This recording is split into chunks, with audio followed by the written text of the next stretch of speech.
Hi, my name is Irene Solaiman. I'm excited to share with you my paper on the gradient of generative AI release, methods and considerations here at FACT 2023. First, let's start with the question of what constitutes a good, responsible release? And the answer is we don't really know. There is no precedent, and we don't really have long-term consequences. So I'm going to talk about the methods that we have for releasing generative AI systems. It's important to think through what is being released, the components of a system. I use the word system because it's really easy to fixate on models, but we have to think about what are the parts of a system that are under consideration, the trends that we've seen over the past few years, how deployers would be considering the different aspects of a release before they make that decision, and necessary safeguards and investments so that regardless of the choice a deployer is making, we need to make a system release safe. And how do we do that? Let's think through what the heck is being released.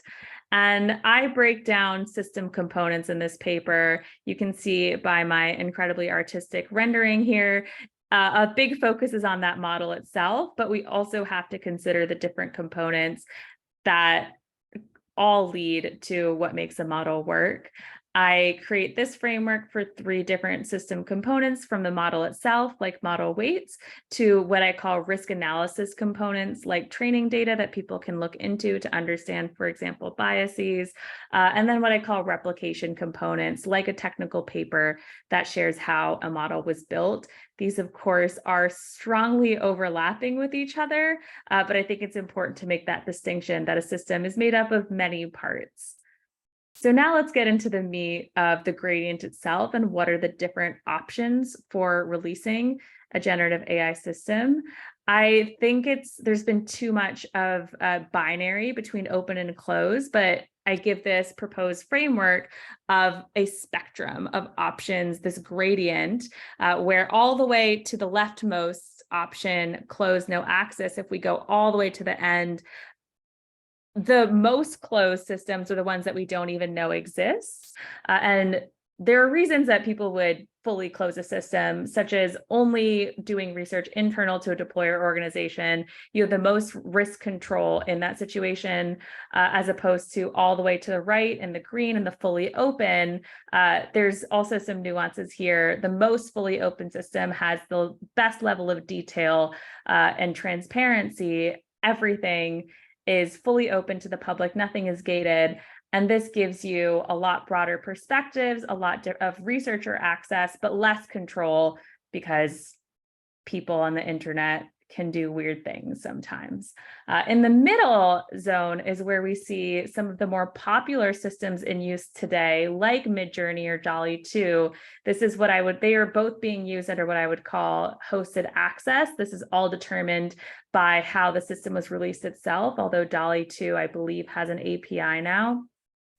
This middle zone means that there is some level of access to people outside that deployer organization, but for a system like Midjourney, we don't have access to the model. We can't robustly evaluate it, and we don't have access to some key components like training data. So let's go into how a deployer organization would think through what choice to make along that gradient. There are a few impacts to consider when deployers are making this decision, like whether power is being concentrated among a few high resource organizations who are able to develop and deploy models. That's something that we'll get into trends later. Also, could a deployer organization be exacerbating harm by not having as many broad perspectives and expertise evaluate that system?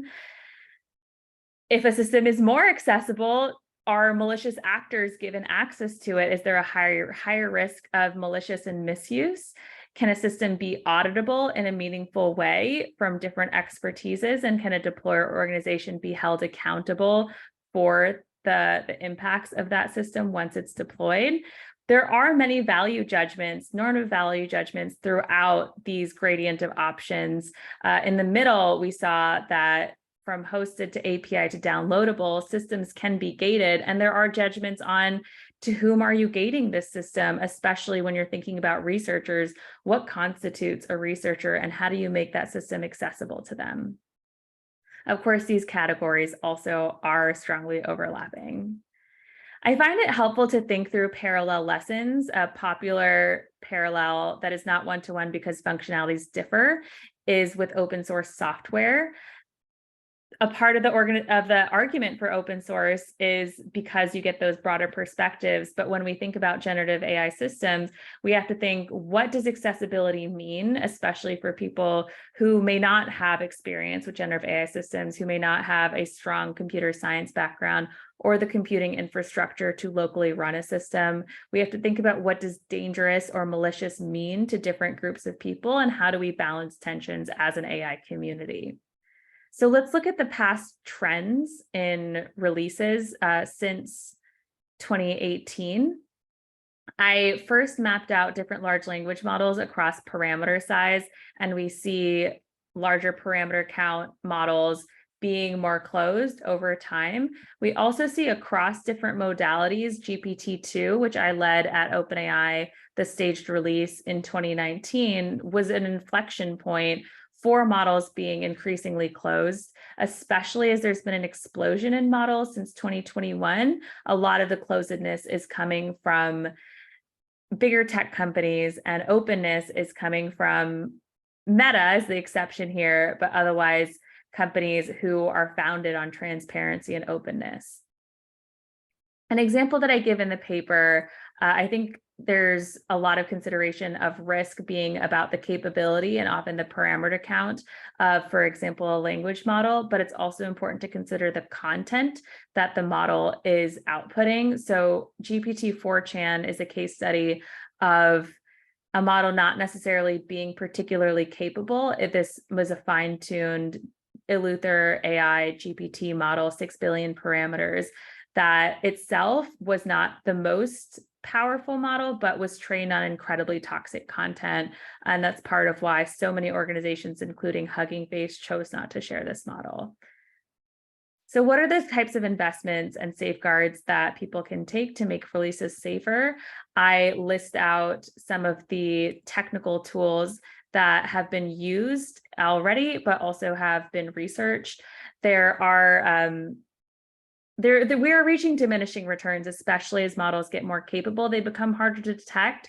Watermarking has not been deployed at scale, and ultimately technical tools are not magic, which is why they need to be combined. Safeguards need to be combined with community and policy and legal tools like risk sharing, documentation, and community moderation.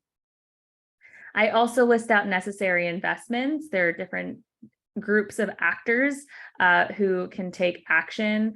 Although all of this is overlapping, I state which specific actor should be responsible for what. More people, more researchers need to have more resources in order to conduct research. That needs to be done by governments funding infrastructure for researchers, even researchers making their work reproducible and accessible.